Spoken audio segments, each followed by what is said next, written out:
বৰ উচ্চতৰ মাধ্যমিক বালিকা বিদ্যালয়ত এখন আমাৰ দ্বিতীয় ডাঙৰীয়া আৰু তেওঁৰ সমূহ দলটি জিলা প্ৰশাসন পুলিচ প্ৰশাসন একেলগে মিলি এভাগ সুন্দৰ পথ সুৰক্ষা সভা এভাগ আয়োজন কৰিলে আৰু এই যোনভাগ সভা হৈছিলে সেই সভাত আমি নতুন প্ৰজন্মৰ মাজত আমাৰ ভৱিষ্যতৰ যিসকল নাগৰিক তেওঁলোকক আমি পথ সুৰক্ষাৰ বিষয়ে কিছুমান গুৰুত্বপূৰ্ণ কথা আমি ক'বলৈ চেষ্টা কৰিছিলোঁ।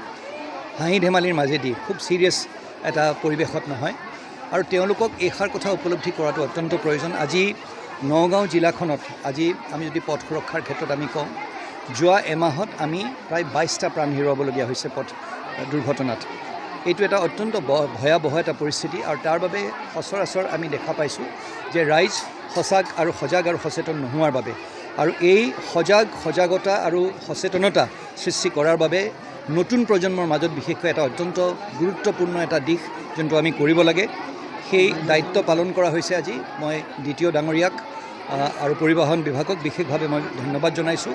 অনুষ্ঠানটিৰ মই উত্তৰোত্তৰ কামনা কৰিছোঁ আৰু মই আশা কৰিছোঁ যাতে নগাঁও জিলাখনৰ প্ৰতিখন বিদ্যালয়ত আমি এনেধৰণেৰে পথ সুৰক্ষা আমি দিৱস তথা পথ সুৰক্ষা আমি সভাবিলাক আমি আয়োজন কৰিব পাৰোঁ আৰু নতুন প্ৰজন্মক যাতে আমি অৱগত কৰিব পাৰোঁ।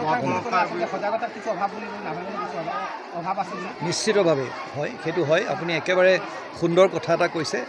সজাগতা আমি কৰিব লাগিব আৰু আমাৰ পথ দুৰ্ঘটনাৰ যি ক্ষতিয়ন আমি দেখিছোঁ সেই তাতেইতো আমি দেখা পাইছোঁ যে যদি ৰাইজ সজাগ হ'লহেঁতেন সচেতন হ'লহেঁতেন তেতিয়াহ'লে আজিৰ দিনটোত তেওঁলোকে হেলমেট নিপিন্ধি তেওঁলোকে মটৰচাইকেল স্কুটাৰ ইত্যাদি চলায়, গাড়ীখন চলাই যাওঁতে মোবাইলৰ ব্যৱহাৰ কৰে, ছিট বেল্ট নিপিন্ধে ইত্যাদি সেই তেনেকুৱা ধৰণৰ যোনবোৰ কাম সজাগ আৰু সচেতন হোৱা হ'লে নাগৰিকসকল তেনেকুৱা নহ'লহেঁতেন।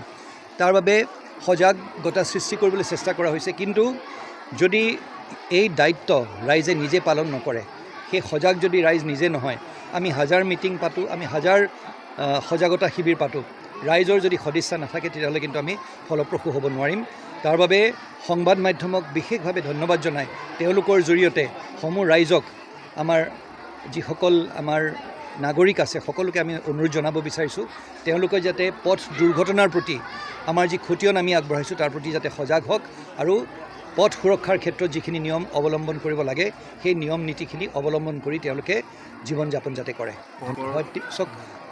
আপোনালোকে দেখিছে চাগে তেওঁলোকে বহু ক্ষেত্ৰত কি হয়, আমি ভাবোঁ যে আমিয়ে চব জানো, কিন্তু আজি আমি কিমান শিকিলোঁ তেওঁলোকৰ পৰা। তেওঁলোকে আমাক নতুন প্ৰজন্মই কিমানখিনি কথা ক'লে, গাঁৱৰ ভিতৰত কোনটো ৰাস্তা বেয়া, তাত সেই মহিলাগৰাকীয়ে কেনেকৈ অকণমানি ল'ৰা ছোৱালী দুৰ্ঘটনাগ্ৰস্ত হয়, গৰুৰ পঘাডাল তেনেকৈ বান্ধি থোৱাৰ বাবে কেনেকৈ মটৰচাইকেলখন উজুটি খাই পৰি যায়, ৰাষ্ট্ৰীয় ঘাইপথত কেনেকৈ আমাৰ পশু পক্ষীবিলাক পশুধন তাতে এৰি দিয়া হয় আৰু কোনো গুৰুত্বই দিয়া নহয়।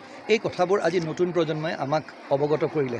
মই ভাবোঁ যে এনেধৰণৰ প্ৰতিযোগিতামূলক তথা ইণ্টাৰেক্টিভ বুলি যোনটো কয়, অকল আমি কথা ক'ব নালাগে। অকল আমি যদি কথা কওঁ তেতিয়াহ'লে সাধাৰণ এটা ভাষণৰ নিচিনা হৈ যায় আৰু আমি অকল ভাষণৰ জৰিয়তে আমি কিন্তু নতুন প্ৰজন্মক, মই ভাবোঁ এইটো মোৰ সম্পূৰ্ণ ব্যক্তিগত এটা মনোভাৱ, যে আমি যেতিয়ালৈকে তেওঁলোকৰ পৰা কথাখিনি নুশুনো আৰু টু ৱে কমিউনিকেশ্যন বুলি কয়, দুই পক্ষৰ পৰা আমাৰ কথা বতৰা হ'ব লাগিব, তাৰ আদান প্ৰদান হ'ব লাগিব, তেতিয়া মই ভাবোঁ যে প্ৰকৃততে আমি ফলপ্ৰসূ হ'ব পাৰিম।